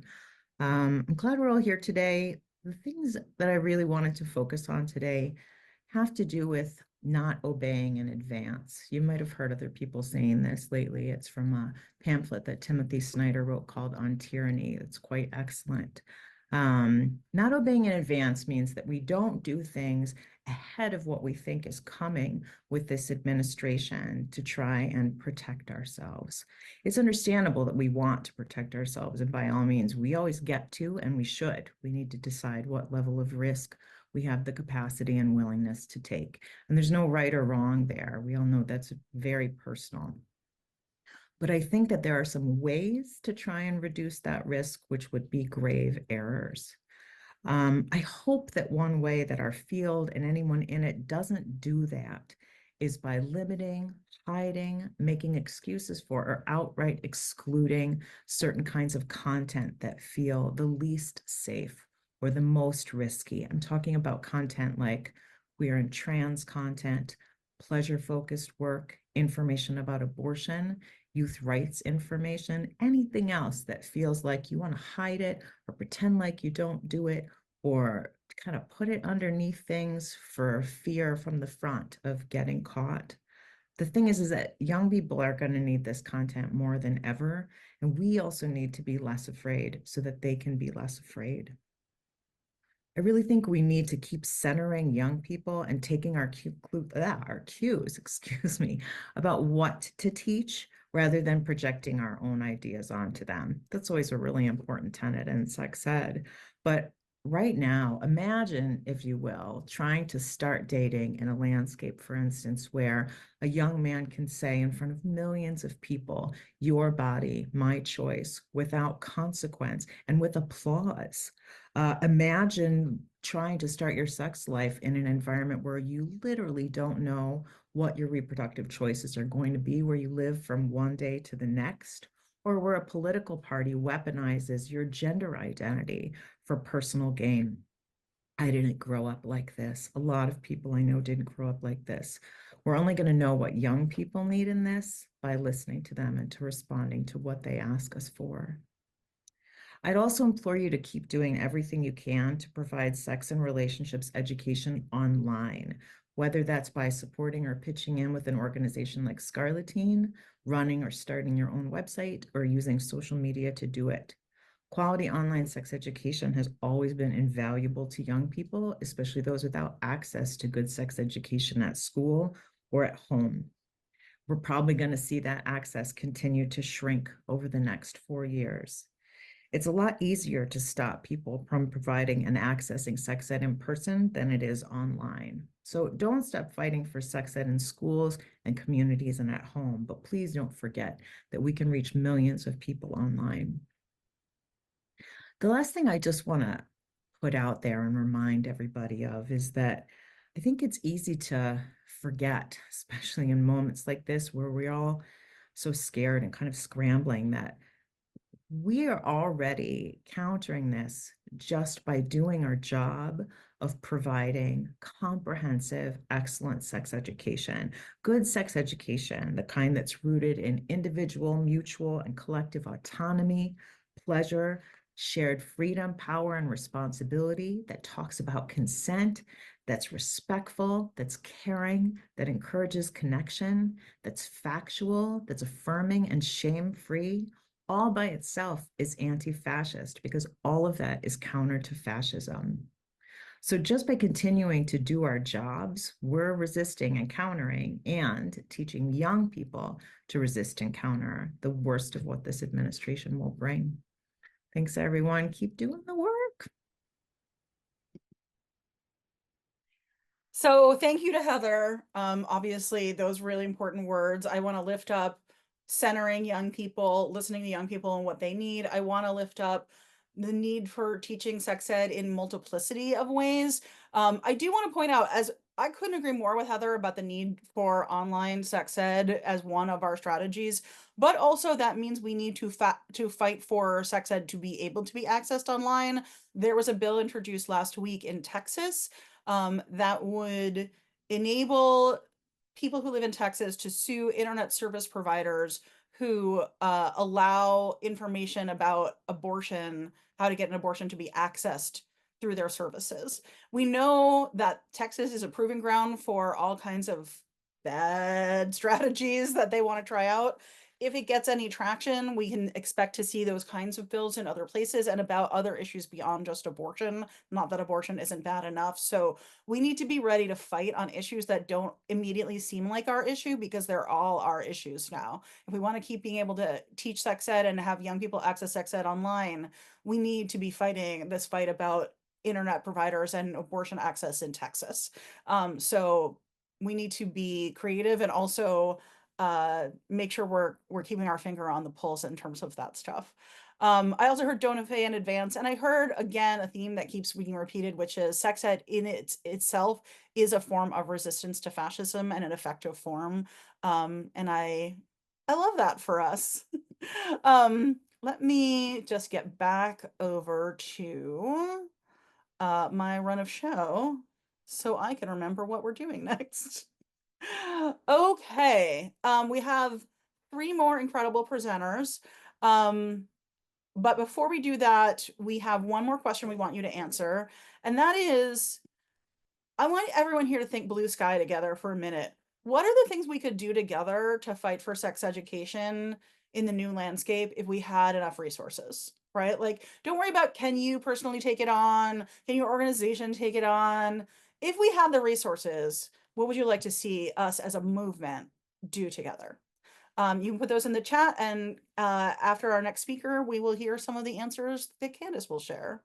But before then, I want to introduce one of the members of our own youth advisory board, who is an incredible powerhouse. Before she got to our youth advisory board, Shreya Srinivasan was with the sponsor and the powerhouse force behind California's newly passed Know Your Period law. And also Shreya is still in high school. So if Shreya can get stuff like that done, all of us can. And we need to be learning from how Shreya got it done and what Shreya sees is coming is next. So please welcome Shreya. Hey, thank you so much, Jacqueline. And hey, everybody, it's so great to be here. I'm with a coalition of just such powerhouses, and I'm honored to be one of the speakers tonight. So, as Jacqueline mentioned, hi everyone, my name is Shreya, pronouns are she, her. I'm currently a dual enrolled junior in high school, part of an early college high school program at Solano Community College. Very interesting program, just means I get to do college classes as well as high school classes, and I love it so much. It's also there where I'm student trustee, representing all the community college students there, as well as being the founder and president of my own reproductive health club. And although I live in California, Northern California, I live in a purple county and generally have to interact with, say, people more on the conservative lens. And so doing policy this year has been one of the most interesting experiences of my life. And 2024 was definitely the year where I began to understand what it truly meant to be an advocate. I come from a family of advocates, starting with my grandmother to my mother to my sister, but they never had really been in the state policy lens before. And so, as Jacqueline mentioned earlier, this year was the year I was able to pass my first ever California State Bill, AB 229, the Know Your Period Bill, which advocated for comprehensive menstrual education in all California schools. This bill literally came out of my own experience after losing my period for 3 years and not knowing why. When I searched up on the internet back in 2020, when I first lost my period, I was met with a deluge of misinformation ranging from ovarian cancer to different kinds of terminal illnesses. And it wasn't until I went to the hospital 3 years later when I was hit with the facts about missing period and was diagnosed with anorexia nervosa. And so what that highlighted to me was 2 things. 1, the lack of menstrual education, and 2, the lack of conversations surrounding disordered eating. But I didn't know how to fix that yet. And so when I shared my personal experience with my peers, we were trying to identify how we could do this. And I looked to my local assemblywoman, as I remember Lori Wilson of Solano County. She had that there ought to be a law program where we were allowed to submit law ideas to our local constituencies. And so I told her about my story, and I told her about my idea about how we should know more about our periods. Didn't know anything about policy. I just knew I wanted to make a change. And so this year taught me how to organize a team, how to push for policy, and how to get, per se, around my own school board. It taught me that young people are able to make dramatic changes, and we just are supposed to be given the platform to be able to do so. My local assembly member was able to do that, but it's not just one person that takes to make this fight possible, it's all of us. And so I encourage you all to bring more youth into your spaces because we definitely have our lived experiences to share and can highlight. And that's also part of why I love Educate Us so much, is that it's not only with its youth advisory board, but it's uplifting the voices of students by, per se, getting people more involved in their school board elections, making sure that students are engaged in their school environments and know how policies are being made for them. And so when I look to this new year in 2025, despite the outcome of the election, despite the discrepancies we might be experiencing right now, there is so much opportunity for change. Per se, look to your own state. States are like their own countries. You can pass legislation in your state, and that's exactly what I did. And that makes the importance of the bill I just passed for menstrual education that much more important. I'm thankful to be in California. Doesn't mean that's still not going to be a fight. My own school board went against my own bill, showing the impact of school boards and how you have to make sure that you're voting people who are going to support you onto your school board so that we can continue doing important legislation like this. And so I leave you with this tonight. One, please get more youth engaged in your coalitions. Even if you don't think that they should be involved, they definitely should be involved. It might not look like there might not be their immediate interaction, but there completely is. Just giving youth the platform to say a single line of word, giving them the space to emphasize their thoughts and ideas is incredibly important. When I came onto the youth advisory board, the first thing I asked was, is this a youth advisory board just for a face, or is it actually going to make tangible change? And I know that this youth advisory board is 100% able to make tangible change, and I'm so happy to be a part of it. And I'm happy to answer any other questions you guys have too. Shreya, thank you so much. Here are some takeaways. One that I really want people to take is like, believe in your own experience, right? Like, you came up again, a lot of people saying like, it's this, it's that, or it's not important. And like, you trusted your own experience, your own body, and your own experience as important, even when your school board said, no, it's not important. So like, that's a form of the feminist refusal also, right? That Soraya was talking about, which is like, no, I know what I know. I know what's important, even if these people who are supposed to be authorities are telling me it's not. Absolutely bring in young people, center young people in your work. Young people have so much to offer. Shreya, I think you're one of the people who consulted with Annie and helped Annie win, right? Um, so like, yeah, our youth advisory board is working directly with candidates and in many other ways is part of our organizing and strategy. And I learned stuff from Shreya and the rest of the youth advisory board all the time. It is so energizing. Also, look local, look at your own state, look at your own school board. If you feel like you can't make change on a federal level, which all of us maybe are feeling right now, get local. I'm just gonna lift up something Annie just said in the chat, which is that she said she would canvass for, oh, you said to everybody that you will canvass for Shreya when she runs. And I cannot wait to see that also. I cannot wait for that to come to pass. Shreya, is there anything you wanted to add? I think that the fight isn't over, definitely not even in California. Like California, as you know, is going into a special session right now just to safeguard these kinds of things. And even in my own reproductive health club, we're still doing tremendous work and we're trying to help other people in different states, say, pass menstrual education, pass other sex ed related bills. And so even if you might be in a space that doesn't necessarily supportive of sex education or supportive of the ideas that you have, there are coalitions around you that want to be. This is one of them. You can reach out. Like, for example, I loved being able to help Annie with her school board election, and I love to be able to help other people by providing that youth voice. So just thank you so much for providing the space, Jacqueline, and I'm so excited to get to meet all of you guys, hopefully in the future. It's a total honor. I've certainly never gotten a bill passed at the state level, and I've been trying for a long time. So total honor to work with you, Shreya. Candace, have we had responses to our third question? What are our pie in the sky dreams? We have. Kayla like really hit it home. Something that, I feel is very important as well, rehumanizing advocacy. A lot of our stuff in an age of information and media, she says it's in this overload. One of the most impactful things is to recommit to rehumanizing, meaning in-person work, getting in front of people, building coalitions in person, sharing face-to-face stories in person, and challenging people that don't do politics and start like making and building connections with those people and building bridges and committing to ongoing conversations, not just shouting with a bullhorn. And so I really love that. Thank you so much for I love boosting that us up. too. That was awesome. And like I said, everyone who's been here, even for part of the evening tonight, we're going to share all of the responses in a follow-up. It may take us a couple days. We are a tiny team, but we will be sharing for sure.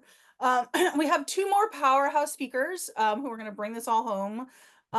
The next one is, well, a lawyer. And not just any lawyer. Emily Martin is the Chief Program Officer at the National Women's Law Center. We have been talking for a few years already about how we work together to fight for sex ed in the courts. And there's no one better to do that than National Women's Law Center. So I'm going to turn it over to Emily to guide us through our legal future.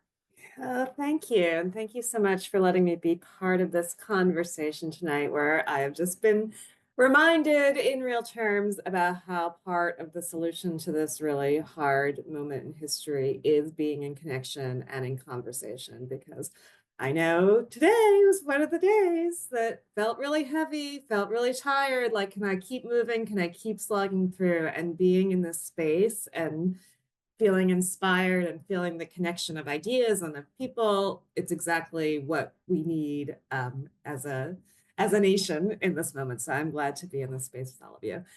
So as Jacqueline said, I'm the Chief Program Officer at the National Women's Law Center. We are a law and policy and culture change organization based in DC, doing a lot of work at the federal level, but also in the states. A lot of our work is based around the belief that policy change drives culture change and culture change drives policy change. And we have to engage with both pieces of that to make change. And we do work across a variety of issues, because we also believe that the connections between the issues are really key to making the changes that we need for gender justice. So we do work around education, but also around reproductive rights and health and workplace justice and childcare and income security and LGBTQI issues and all the places where those overlap and intersect. One of the things that is both a source of my head exploding a little bit, but also a source of hope that I've been thinking about in the past few weeks or the past few days is some results that we got from election night polling that we did at the Law Center to try to understand where voters were coming from, what was motivating them, what policies they supported. And one of the things that we saw was like really strong support across basically a variety, the whole gamut of gender justice policies that we were testing, including from Trump voters in particular. 65% of Trump voters thought it was important to invest in our schools by ensuring schools are places where all students feel safe and affirmed and have the freedom to read and learn without book bans. Trump voters, 65%. 72% of Trump voters said being free from sexual harassment and other forms of unlawful harassment at work and at school, that was an important policy. So what I think is the source of hope there, rather than the source of head exploding, is the real disjunction between candidate support and policy support here, and the space to continue to make the case, to build the alliances, to push for the things that really large majorities of folks in this country across ideologies really do believe in, and to make clear the ways in which sex ed is part of that effort to ensure that schools are places where all students feel safe and affirmed and are free from sexual harassment. And also to do some culture change work, because the place where that didn't show up for Trump voters was support for LGBTQ rights. And one of the roles I think that the Law Center thinks about a lot is our role as sort of a traditional women's rights organization in being a bridge to cis women around trans rights, to explain why we all have a stake in this, and why when we target trans people and we target trans women and girls, we're inviting a whole range of types of gender policing that harm all women and girls. And so that is part of the work that I think that, you know, we will be deepening and continuing to do in the months and years to come. But we also really believe in law as a source of power. And in this moment, we're really thinking about all of the ways that things can be wins. For instance, on the federal level, many bad things will happen, but slowing down bad things is a win. Making it harder for the bad thing to happen, creating the friction that makes the wheels move more slowly means that fewer of those bad things will happen. And so we do that work and are eager to do that work with as many people as we can bring along, coalitions of organizations of national, state, and local groups, and people who care to send the comments, to overwhelm the systems, to make the calls, to do all those things which might just feel like, you know, the little drop of water that is going to dissipate, but together can be the flood that doesn't mean the bad things won't happen, but it means fewer bad things will happen. Things will happen more slowly, and that's a victory. We also, I think this moment is really a moment to deepen coalition relationships, including relationships between national and state and local organizations, both in those places where that's where the affirmative work can happen. And that is definitely a thing that we have done and are continuing to think about, but also to ensure that that the connections between the folks who are on the ground, who are experiencing the worst harms in the hostile states under the hostile federal environment, that they are part of networks and communities. And we're thinking about the courts. We're thinking about the ways in which litigation can, again, at the very least, slow things down, gum up the works, make it harder, and sometimes lead to wins, because even in a world with a hostile Supreme Court, there are wins that happen and will continue to happen in the courts. Specifically, we've been thinking about how the failure to ensure that young women and other students who become pregnant have the information they need to protect their health and to avoid unwanted pregnancy, how the failure to provide that information, the refusal to provide that information, can be sex discrimination. We know, you all well know, that it's well established that abstinence education perpetuates harmful gender stereotypes. So we've been thinking about what are the claims that we could make in court. And in fact, we have a list of states. So if you or someone you know is in Connecticut or Massachusetts or New Mexico or New York or Pennsylvania, and your local school board changes the curriculum to remove comprehensive sex ed, we would love to have a conversation with you about whether a litigation response might be possible. So some of the things that we are thinking about in this moment, how to use the courts to both slow down the bad things, but also to sometimes actually get the win, the real win. Thinking about the ways in which work and relationships and coalition building at the state and local level are more important than ever. Thinking about the ways in which our voice as a women's rights organization can be a voice for to push back against the notion that there is some conflict between rights for trans women and rights for cis women, and to explain how, in fact, we are all very much in this together.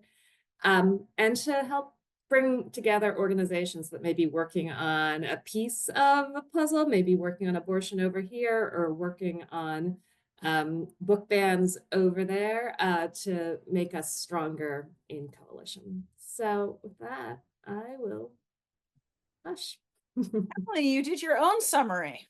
I did. I'm sorry. No, I do want to lift up, wins are still available in the courts. Now is a time to deepen coalition relationships and national, state, local partnerships.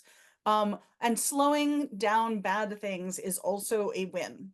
So those are three things that I wanted to lift up. You said many wise things. Those are three that I wanted to do. Anything you want to add?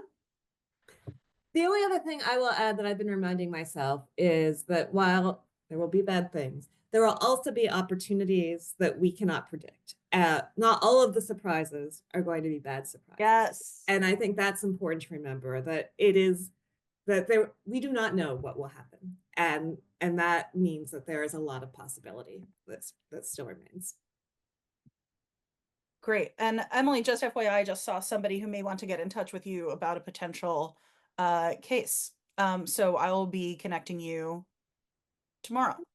Thank you. But now I get to introduce our closer. And actually the person I've been in the work with the longest, although we haven't gotten to work closely together. We have been in movement spaces for a long time, supporting and cheering each other on, and just somebody whose work I admire incredibly well. I'm out of grammar tonight, evidently. Pamela Merritt has been many things, which I'm sure she can tell you about some of them, but is currently the executive director of Medical Students for Choice, and is here, I think, to share all kinds of insights, including how the fight for repro justice should inform how we approach the fight for sex ed right now. So Pamela, bring us home. Thank you. Thank you. And this has just been an amazing call. I don't think I realized how much I needed it until I jumped on it. So I want to thank all of the speakers. And I'm going to try to channel Jess in my remarks that does this help me do the work? Does this preserve my mental health?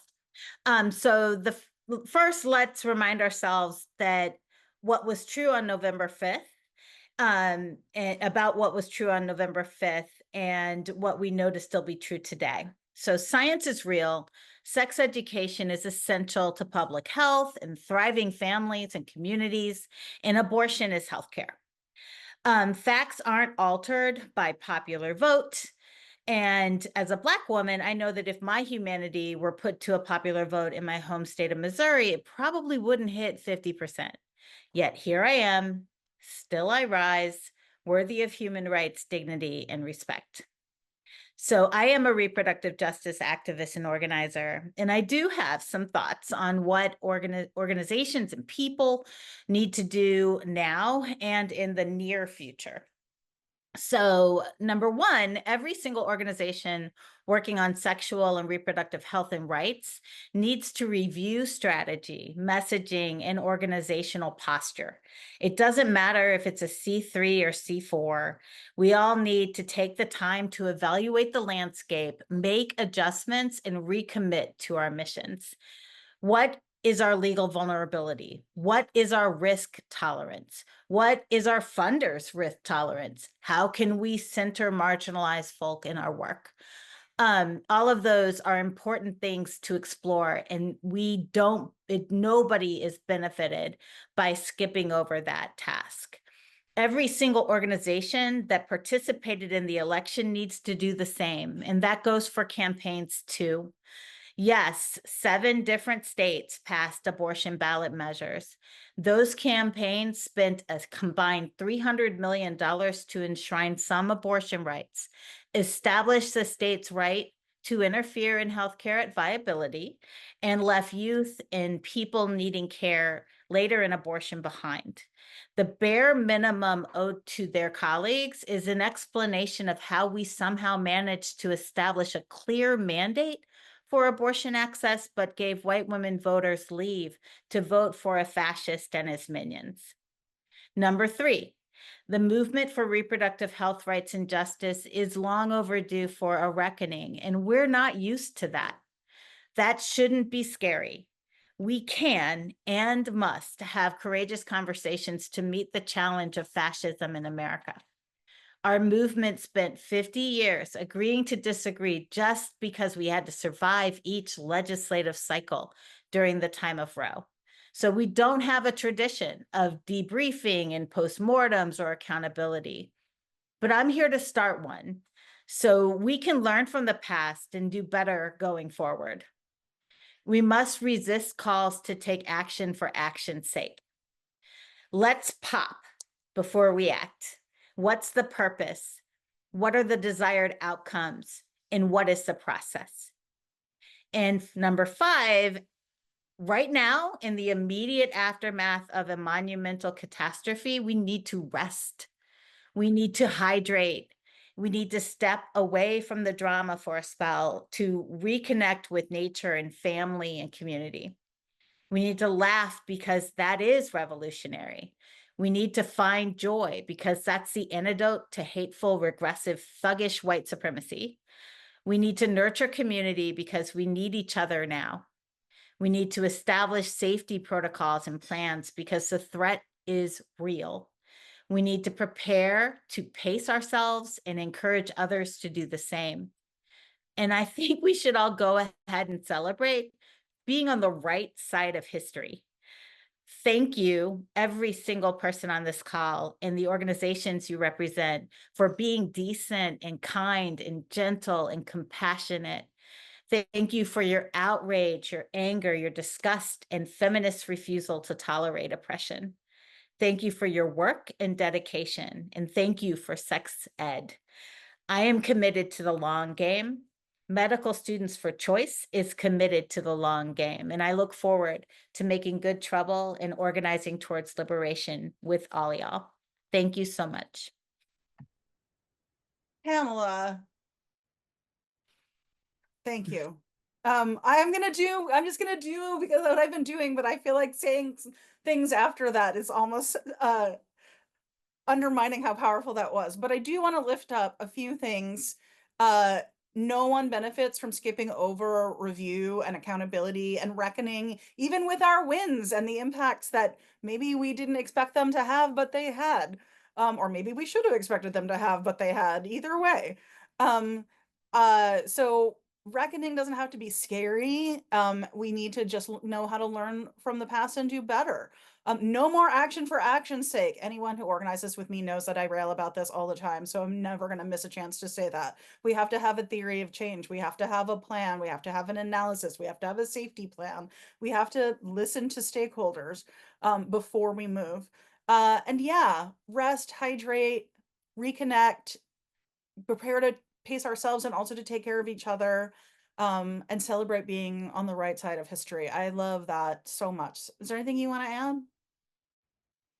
That was perfect. So, I do have a couple of things I'm going to add to close. And I appreciate everyone staying on. I know this is a long time to be on a Zoom. We have a couple of opportunities to get involved here at Educate Us if you are feeling inspired. And I'm going to share one of them, which is that we are literally right now tonight announcing our end of year peer-to-peer fundraising campaign. Peer-to-peer fundraising means you go to your friends and family. It's a form of relational organizing, like Candace was talking about in the beginning, and ask them if they can kick in a couple of bucks. We're gonna try and put a fund of just $10,000 to get to school board candidates and local organizers who are gonna need an emergency fund in 2025. And that's what this money is for. And so if you have any inclination to get involved in that work, here's a great place to start. Or if you just want to kick in and donate to the fundraiser, that is really welcome too. We are a tiny organization. Candace and I are the whole staff. We have a couple of interns and a wonderful youth advisory board, and that is how we do what we do. So this kind of donation really makes a difference. I do also want, and so I put that link in the chat. I also want to ask Candace to put the link to our Passion to Power signups in the chat. I know some people have already asked for trainings to be more effective advocates. If this is what you or your community need, we have 2 coming up. They are free to participants. And you will learn how to tell your own story in the service of advocacy, how to actually show up and participate in a public meeting, and like how to navigate all of that stuff, how to be a stronger public speaker. Some of us get nervous, right? Like all that stuff, so that we're going to be ready so we don't have to get ready. So I really encourage folks to sign up for that yourself, and share it with your communities and get your communities ready to have your back. And certainly if any of our other presenters have things or opportunities that they want to share in the chat right now, that'd be great. I just want to close on the same thing we've been hearing over and over again. Do not let them convince you the worst is inevitable. We know what they are going to try to do. They're not lying about what they're going to try to do. But whether they succeed is at least in part up to us. The organizers, the school board members, and the candidates, all the people on this call, we are right now preparing to step up for sex ed in 2025. And we need to make sure the folks on the ground, the folks closest to the fight, have everything that they need to win the future, because we really not only can win, but must win. It's going to be bumpy, but we're gonna stay in it until we win, and that is the end of the fucking story. So I hope to be with all of you, everyone on this call, whether you've gotten a chance to speak tonight or not, in that fight. And we couldn't be more raring to go. In fact, the thing that I have to remind myself is that thing that Pamela said about slow down and get ready, because I'm like, let's brawl. So we'll see you out there, and we'll also be thinking about creating places for connection and community and recharging. You'll see some of that stuff from us in the year to come. We really appreciate you. Everyone get some rest. Thank you. Good night. Good night, everybody. Thank you.